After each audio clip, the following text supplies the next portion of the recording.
ಅಗ್ರಹಾರದಲ್ಲಿ ನಟ ದರ್ಶನ್ಗೆ ರಾಜಾತಿಥ್ಯ ವಿಚಾರಕ್ಕೆ ಸಂಬಂಧಪಟ್ಟಂತೆ ಏನೇನು ಕೆಲವೇ ಹೊತ್ತಿನಲ್ಲಿ ದರ್ಶನ್ನನ್ನ ಬಳ್ಳಾರಿ ಜೈಲಿಗೆ ಶಿಫ್ಟ್ ಮಾಡಲಾಗುತ್ತೆ. ಪರಪ್ಪನ ಅಗ್ರಹಾರದಲ್ಲಿ ನಟ ದರ್ಶನ್ಗೆ ರಾಜಾತಿಥ್ಯ ವಿಚಾರ. ಬಳ್ಳಾರಿಯಲ್ಲಿ ದರ್ಶನ್ ಅಂದುಕೊಂಡಂತೆ ಸಿಗಲ್ಲ ರಾಜಾತಿಥ್ಯ. ಹಾಗಾದ್ರೆ ಬಳ್ಳಾರಿ ಕಾರಾಗೃಹದ ಮೆನುವಿನಲ್ಲಿ ಏನಿರುತ್ತೆ? ಪ್ರತಿದಿನ ಬೆಳಗ್ಗೆ ಉಪಹಾರ ಉಪ್ಪಿಟ್ಟು, ಒಗ್ಗರಣೆ, ಅವಲಕ್ಕಿ.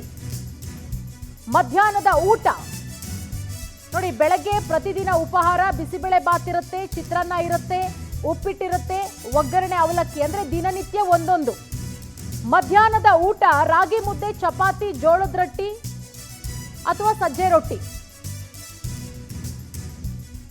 ರೊಟ್ಟಿ, ಚಪಾತಿ ಅಥವಾ ಮುದ್ದೆ, ಯಾವ್ದು ಅದರಲ್ಲಿ ಯಾವ್ದಾದ್ರೂ ಒಂದನ್ನ ದರ್ಶನ ಆಯ್ಕೆ ಮಾಡ್ಕೋಬೇಕಾಗತ್ತೆ. ರಾತ್ರಿ ಊಟ ಅನ್ನ ಸಾಂಬಾರು ಲಭ್ಯವಾಗುತ್ತೆ. ಪ್ರತಿ ಮಂಗಳವಾರ ಮೊಟ್ಟೆ, ಪ್ರತಿ ಭಾನುವಾರ ಇಂತಿಷ್ಟು ಗ್ರಾಮ್ ಅಂತ ಹೇಳಿ ನಾನ್ ವೆಜ್. ಒಂದು ಭಾನುವಾರ ಚಿಕನ್ ಕೊಟ್ರೆ ಮತ್ತೊಂದು ಭಾನುವಾರ ಮಟನ್ ಕೊಡ್ಲಾಗತ್ತೆ. ಬಳ್ಳಾರಿ ಜೈಲಿನ ಇದೇ ಮೆನು ದರ್ಶನ್ಗೂ ಕೂಡ ಅನ್ವಯ ಆಗತ್ತೆ.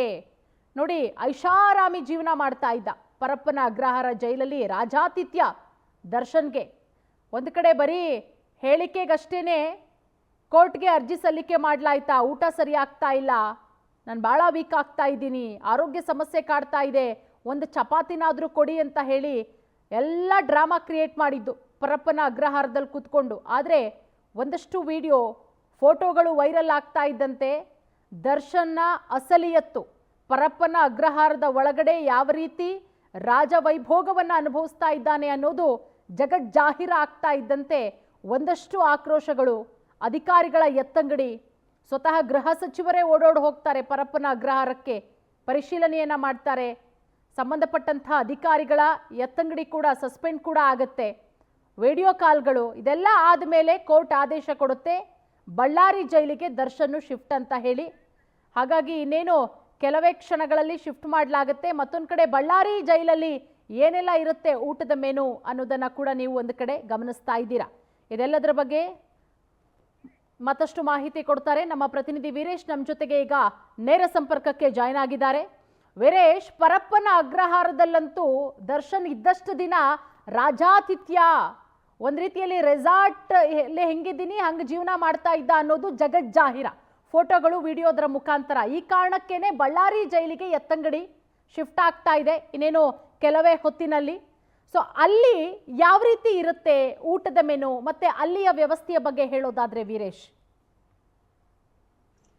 ಹೌದು, ಈ ಒಂದು ರಾಜ್ಯಾತಿಥ್ಯಕ್ಕೆ ಸಂಬಂಧಪಟ್ಟಂಗೆ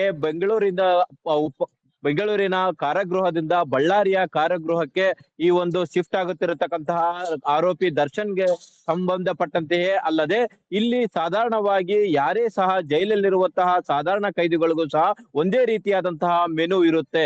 ಈ ಮುಂಜಾನೆ ಉಪಹಾರ ಅಂತ ಬಂದಾಗ ಉಪ್ಪಿಟ್ಟು, ಈ ಒಂದು ಒಗ್ಗರಣೆ, ಅವಲಕ್ಕಿ, ಬಿಸಿಬೇಳೆ ಬಾತು ಇರುತ್ತೆ. ಅದೇ ರೀತಿಯಾಗಿ ಮತ್ತು ಚಹಾ ಮತ್ತು ಟೀ ವ್ಯವಸ್ಥೆನೂ ಸಹ ಇರುತ್ತೆ. ಈ ಎರಡು ಅಲ್ಲದೆ ಮಧ್ಯಾಹ್ನದ ಊಟಕ್ಕೆ ಅಂತ ಹೇಳಿದಾಗ ಈ ಒಂದು ಗಣಿನಾಡು ಬಳ್ಳಾರಿಯ ವಾತಾವರಣಕ್ಕೆ ಸಂಬಂಧಪಟ್ಟಂತೆಯೇ ಜೋಳದ ರೊಟ್ಟಿ, ಸಜ್ಜೆ ರೊಟ್ಟಿ ಇರುತ್ತೆ. ಅದಲ್ಲದೆ ಯಾರಾದರೂ ಸ್ವ ಇಚ್ಛೆಯಿಂದ ಬೇಕು ಎಂದಾಗ ಮಾತ್ರ ಮುದ್ದೆ ವ್ಯವಸ್ಥೆಯನ್ನು ಸಹ ಕಲ್ಪಿಸಲು ಮತ್ತು ಅನ್ನ ಸಾರು ವ್ಯವಸ್ಥೆಯು ಸಹ ಇರುತ್ತೆ.